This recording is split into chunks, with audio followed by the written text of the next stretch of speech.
Welcome to the Kidlit Club with Sally Rippon and Adrian Beck. Welcome, Sally Rippon. Good to be here again. Great to have you here again. We got an onslaught of social media love for a certain mascot of the Kidlit Club. I know. Little Billy. Not surprising. No. I mean, how cute is he, a little ball of fluff? Yeah. I love him to bits. So here's a photo of Billy as he is now, because he's grown a little bit since last time. Yeah. Wow, he has grown a bit. But he's so well behaved. That's good to know. That's obviously a good owner, good dog ownership there coming through. So we thought we might talk, off the back of Billy being such a hit, we thought we might talk briefly about some of our favourite books about dogs, kids' books about dogs. Do you have a few favourites? Well, it was funny because the few of them that I had on the top of my head I couldn't find on my bookshelves. I think Harry the Dirty Dog was one of my favourites when I was growing up. But I did find this one on my bookshelf. Oh, yes. I really love anything Dr. Seuss. I think last episode we were also talking about early readers. Yes. And that's where I think he's really the king. You know, he's great characters, funny storylines, and I just remember really loving this one as a kid. What was the name of that one again? The Diggingest Dog by Al Perkins. Great. So I think Dr. Seuss, once he became so massive, he'd get other writers to write for him. Yep. That's what I'm planning to do down the track. Fair enough. No, not really. And of course, can't go past Because of Winn-Dixie by Kate DiCamillo, which was also made into a beautiful film that's really lovely to watch with kids, but just sweetest, dog-lovingest kind of book. A read aloud. I think when we were also talking about the importance of reading good stories aloud to kids, I think you could definitely read this to a 6 to 8-year-old. Great.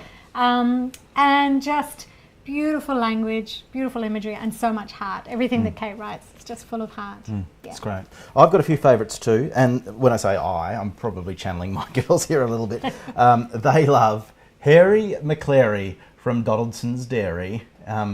We love reading this one together, and pretty much we've got to the point now where I can just open to one of the pages and the girls will be able to recite the words. That's the joy of rhyme, isn't it? Yeah. It's really like teaching kids a song almost. The rhythm and the repetition helps. And then they feel like they're reading. If they're not reading the words, they anticipate the words, which is what really great rhyming picture books do. They read it to me. And who I love best out of this series is Schnitzel von Krumm with the very low tum. He's one of my favourites. So cute. I like Bottomley Potts myself. Bottomley Potts. He's all covered with spots, isn't he? Yeah. And then, of course, you've got to be careful of Scarface Claw. Yeah. So Harry McClary is obviously lots of fun. And one of my other favourites is, of course, which I don't have with me, but it's Spot, of course, by Eric Hill. And my girls love Spot as well. Yeah. Just so relatable, and it's just so cute, and they've got lots of Lift the Flat books, and it's just a lot of fun. Yeah, and just also shows how really simple illustrations can be really powerful. Yeah. Like, do you remember Miffy as well? Miffy, yeah, absolutely. Yeah, just those really simple graphics. Yep. You know, we often get quite caught up in creating really detailed illustrations, but as long as you get the character right, I think you can really hone it down to the simplest of shapes. Kids love it. Yeah, absolutely. Yeah. And I should tell you about what's happening in this particular episode, apart from talking about our love of dogs.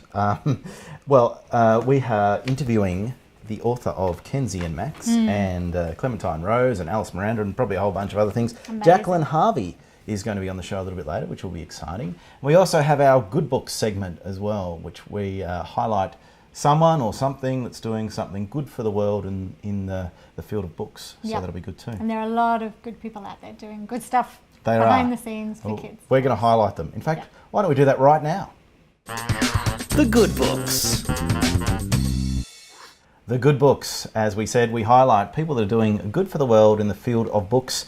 And this episode, we wanted to talk a little bit about DCC, otherwise known as Dimmick's Children's Charities. Which is one that's really important to us because we're both ambassadors. And it's one that really appealed to me because it's really about reaching children all over Australia from all different demographics that may not necessarily have access to books. Absolutely. And I was lucky enough to actually see this put into place. Some of the work they do, so every Dimmick store can decide where their fundraising money goes. Which is great. Which is amazing. Yeah. And so it's really kind of, they get some control over that as well. And so then some investment. But I was lucky enough to go to one school that was really lacking in books with Paul Swain. And from Dimmick's. And just watching him interact with the kids, And then the massive amount of books that were then being donated to their library, just seeing how exciting it was and how grateful the teachers were as well, because such hardworking teachers in a lot of these schools with, you know, very few resources. So just knowing there are people out there that are supporting them in that way is amazing. And it is amazing. You've got some information about them too. Yeah, actually, well, for those that might not know, Dimmick's Children's Charity is sort of like a charity arm of the Dimmick's organisation, but they're not exactly, they're aligned, but they work sort of separately. And as Sally said, they help give books to any kid in the country that might need them. And they might be kids that are new to the country, they might be kids that are in remote areas, lower socioeconomic areas, remote, even some Indigenous communities. Yep. So they do a great job getting books into the hands of kids that really need them. And as Sal said, they do some of these events at schools. And I went to a school last year, and yeah, they really, really appreciated having all these new books. It was great to see, wasn't it? It was incredible. Really, it really brought it home for me actually to be there, because it's, you know, I get asked to be involved in quite a few different charities, and you know, I'd love to be involved in all of them, but you have to choose quite carefully. But actually, to then see what they do on the ground was really amazing. I really appreciated it. And this school, I won't say the name of it, but this school, they'd recently, they were doing it pretty tough, and they'd recently had their water pipes stolen, because you can apparently resell them for quite a lot of money. That's and so terrible. there was the day I went there was actually no water. Gosh. So and this sort of things happens from time to time at that school, so they're obviously in a pretty difficult spot. But just the smiles on the kids' faces was amazing, and it was so good to see everyone so happy just to be receiving new books. It was great. So if you want to get involved, that is you, the viewer / listener, want to get involved at the moment, you can buy a tote bag when you go to Dimmick's, and proceeds from the sale of these bags goes to Dimmick's Children's Charity. So once you grab your book, if you need something to carry it in, these are perhaps the way to go. Can I do a plug for our book that we did together as well? Of course you can. Do a plug for us. Twist my arm. That's all this is about, really, isn't it? Not really. Yes. The Total Quack Up book. Yep. Because all the proceeds from that book go to the Dimmick's Children's Charity. All the royalties. I'm trying to find it on the shelf. It's up the top. Up the top, you Hang can on. grab it. Let me grab it. On my bookshelf. And so this was a really fun thing that Adrian and I worked on together, where we were able to commission some really fantastic Australian writers who all donated their stories. Yes, for free, absolutely. For free. And then also James Foley doing the illustrations for free. Beautiful work. But the most fun part, do you want to tell it about Ella? So some of you will be familiar with how this all came together, but if you don't know, this was the highlight. Yes. Well, we ran a competition because, as Sally said, there's like 10 authors on this, and we left the 11th spot in the book for a child author. Such a lovely So we ran a competition, and Sally and I, we locked ourselves away once all the entries came in. We got hundreds and hundreds of them, and we read each one of them, and we found a winner. Who was the winner, Sal? Do you remember? Ella Wallace. That's Ella right, Wallace. who lives up in the Blue Mountains. She Who did does. this hilarious story about the exploding dunny. Yep. And Who Blocked Up the Dunny by Ella Wallace. and it was just such a lovely way to bring the whole series together. Yes. You got Ella onto Kids WB, which is your day job. TV show, yes. And just the book has had a really lovely response. And so every time you buy a book from any store, I think most stores are stocking it, the money goes to Dimmick's Children's Charities. It does. So thank you very much for everyone who's supported it so far. It's been fun to do. Yeah. All right, now it's time for this. Social Media Watch. Social Media Watch, yes, where we delve into the world of social media from a kid-lit perspective, and we things that catch our eye we like to bring to you. Something that caught my eye, Sally, is the wonderful author Mick Elliott. Now, Mick Elliott, he wrote the Turners series, which is very, very funny and a great series, so check that out. But not only did he write the Turners, he also does some amazing Instagram posts. He calls them bookalikes. So I wanted to talk you through a couple. He's got one where for Christmas time, when Katy Perry, she was doing a sort of an odd face, what would you call that? Maybe just a weird face she's pulling. And he copies that, and he's also done a Taylor Swift. He's copied David Beckham as well. I like it also when he does the Beatles. It looks pretty funny when he copies the Beatles. So he finds a celebrity He who's finds- not necessarily reading, but usually Yes, reading, yes. and copies them and does it in the same Copies style. their pose, yeah, it's exactly. really cute. Yeah. Like Posh Spice.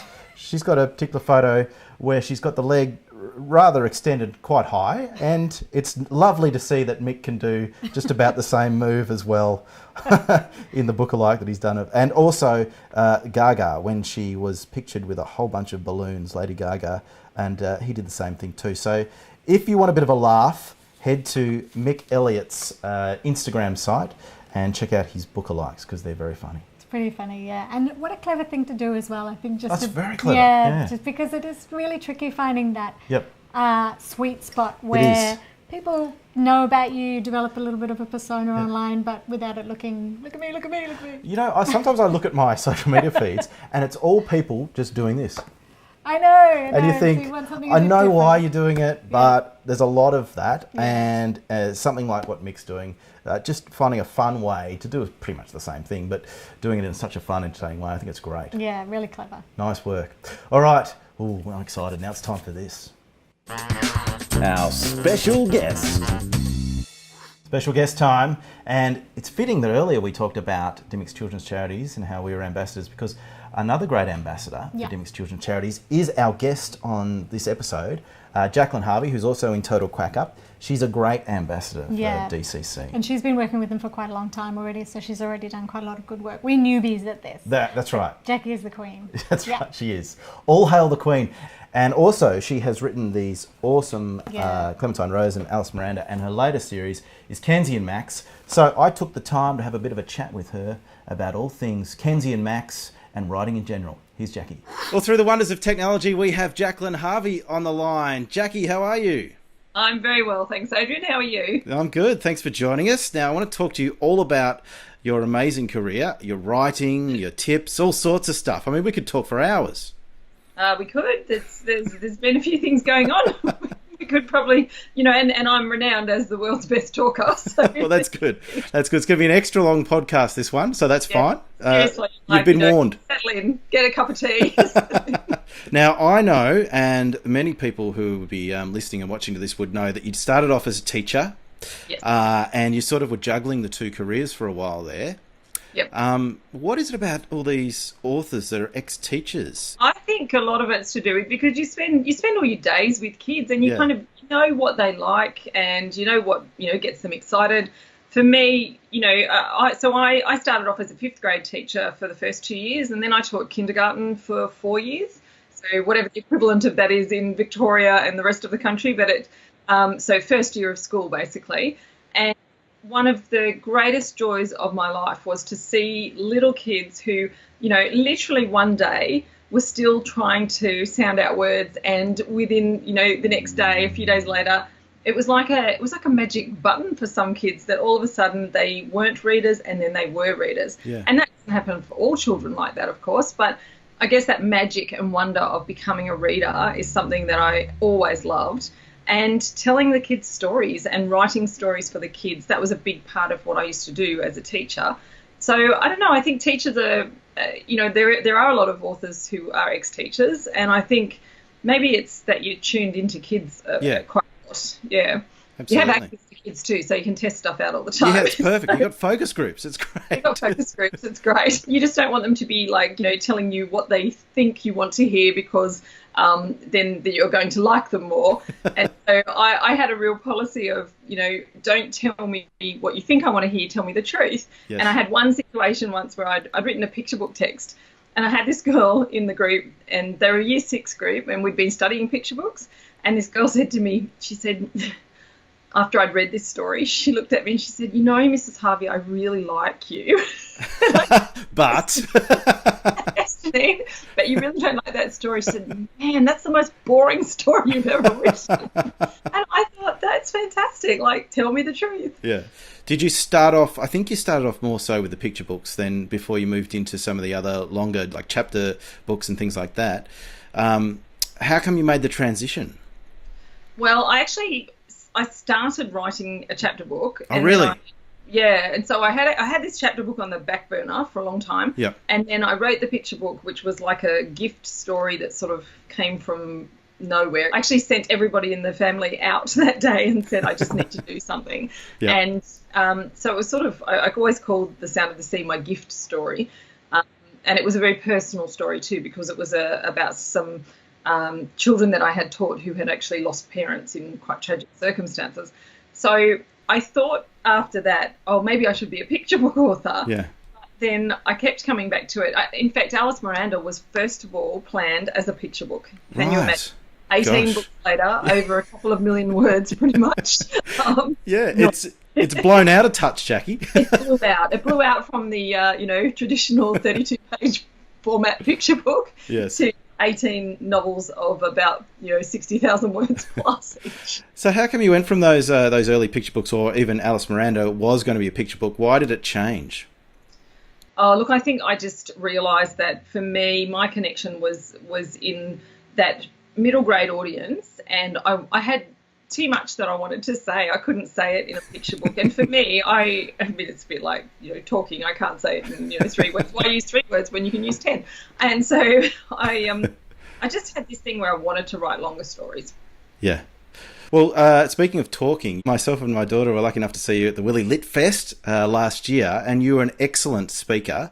Do you put that down to your days in the classroom, or is that just you naturally being a stand-up comedian? I don't know. I think as a teacher, you regularly make a fool of yourself, so it's better to capitalise on that aspect and laugh with your, have the kids laughing with you, sometimes laughing at you. Yes. The school is really good. It's a really good teaching ground for performance, if you like, because often as a teacher, you feel like you're performing pretty much every day anyway. And so I think there's that element of it for me. I was always the kid who was a pretty decent public speaker at school. So, I was the kid I was in the debating team. I was always doing speeches for school, that sort of thing. I think really, if I had my life over, I'm probably quite a frustrated actress, I think. That's true. I think that's totally true. With all the voices you do for the audio books, and I mean, well, what happened? Do you know what? I just had no confidence when I was really young. Like I just never thought that I would be able to do it. And now that I'm old and like really old, and I think, I wonder if any actresses, has anybody ever started at nearly 50? So. I'm sure they have. Well, maybe, This could be the next career path. It could be teaching into writing into acting.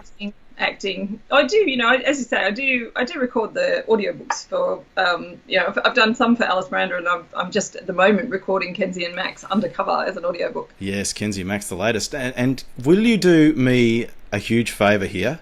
And you know where I'm going with this because I ask you every time I see you. Can you do me one of your latest favourite accents from one of the books? Latest favourite accents. Okay. So today I was being. He's quite a fun South African cricket coach. Oh, yes. So his name's Jaco de Veer, and he sort of talks like that. He's got quite the pronounced accent, and he's like he yells at Max, Max.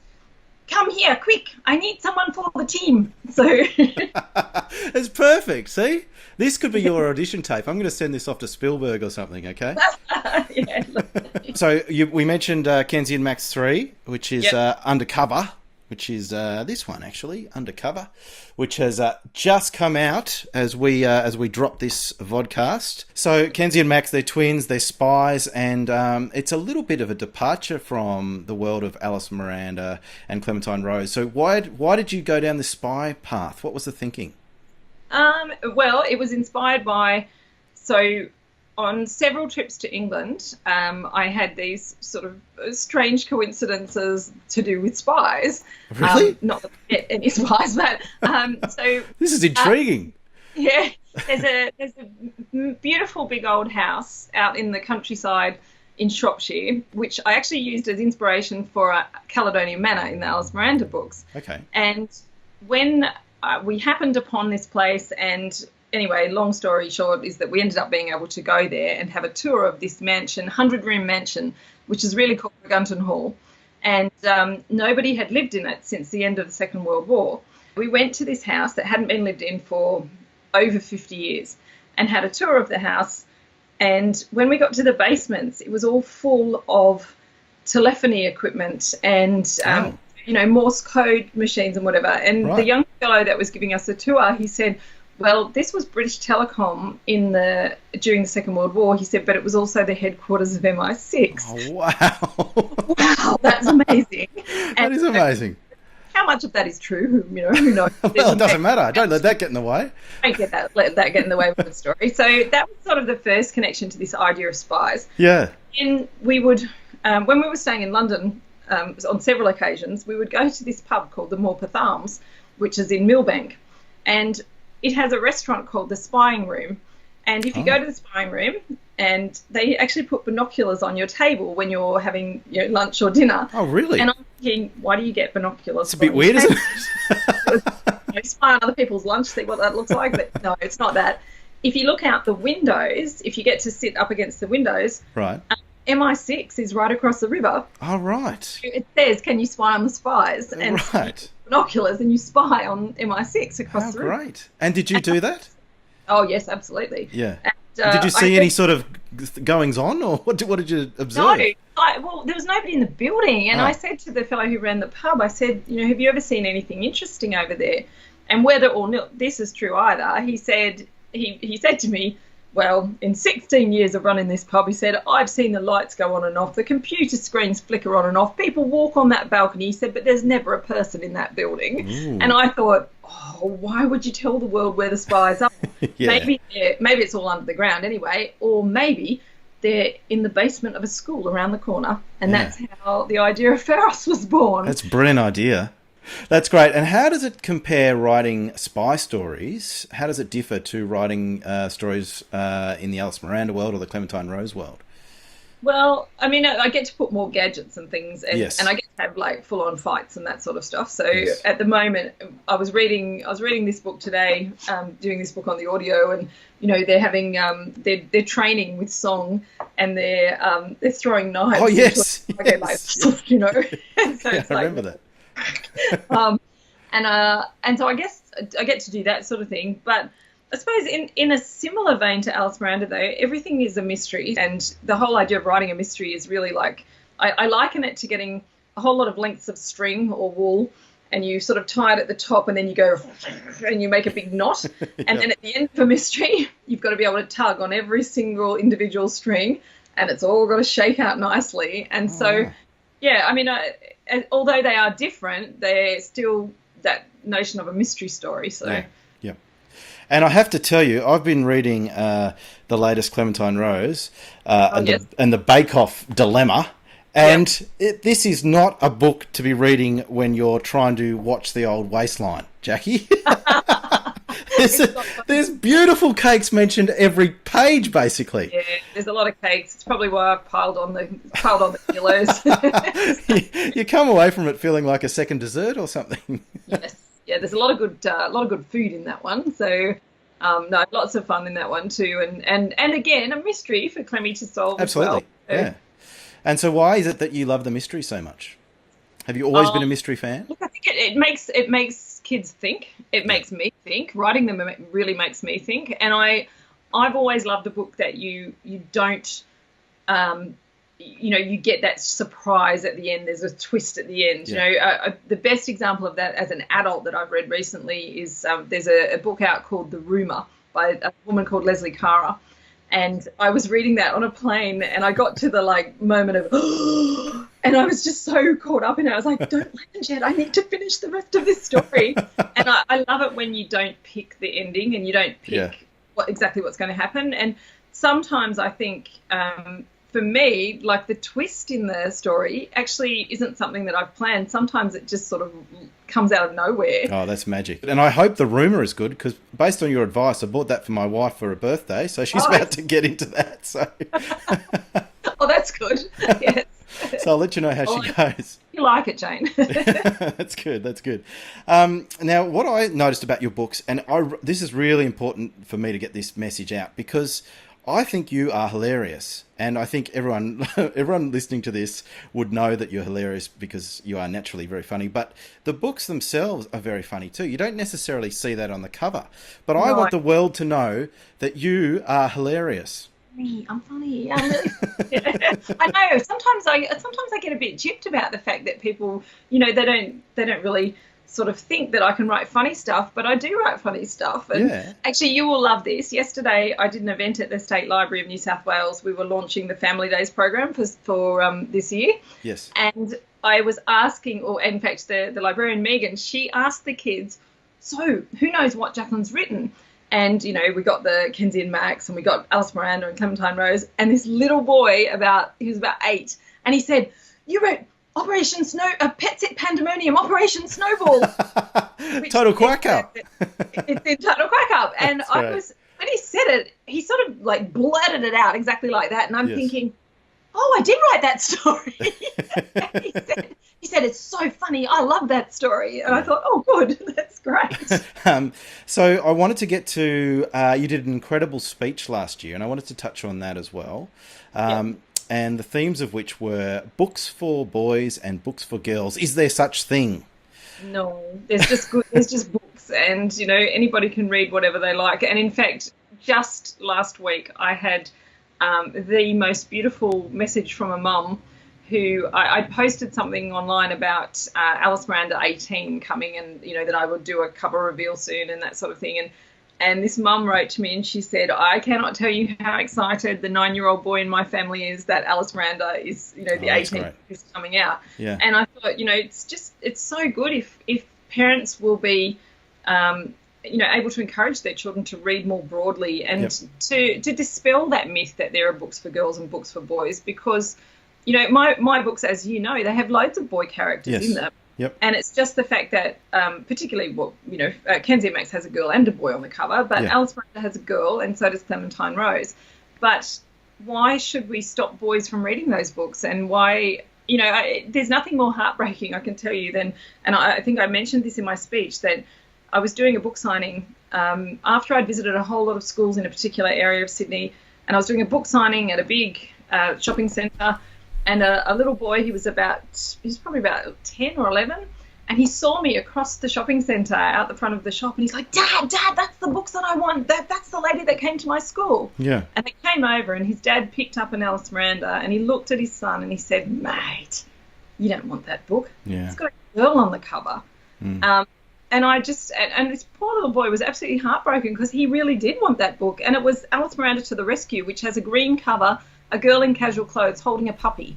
Like it didn't have a sparkly pink unicorn on the cover, and if it did, it shouldn't matter. Yes. But I just think, it's beholding on us as a community to help kids read everything, not just to, silo things and say, well, that's not for you, or, that's not appropriate for you, because it is. Yeah. Just speaking of the characters that are on the cover, have you noticed more boys getting involved in the Kenzie and Max books than any of your other books? Or yes, you have. So that's made a bit of a difference. It has. And yesterday I had at State Library event yesterday, there were quite a few boys at the event, and boys who were buying Kenzie and Max and telling me how much they're enjoying those stories. But I often say to them, well, if you like those, I reckon you might like Alice Miranda as well. Yeah, that's right. Exactly. Can't get that in there. Yeah, that's great. Now, speaking of Alice Miranda, you had some amazing news last year about that. And I imagine the long production is continuing. So where are we at with the Alice Miranda TV movie?